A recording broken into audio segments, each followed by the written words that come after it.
હક્કી આવાજ ન્યૂઝ ચેનલમાં આપનું સ્વાગત છે। ડભોઈમાં મેડિકલ વેસ્ટનો આતંક। નર્મદા કેનાલ પાસે કચરાના ઢગલા, તંત્ર ધોળ નિદ્રામાં કે મિલીભગત।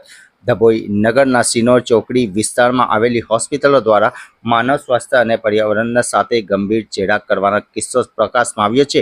વેરાઈ માતા વસાહત પાસે પસાર થતી નર્મદા કેનાલના કિનારે મોટી માત્રામાં જોખમી બાયો મેડિકલ વેસ્ટ ફેંકવામાં આવતા સ્થાનિકોમાં ભારે રોષ જોવા મળી રહ્યું છે।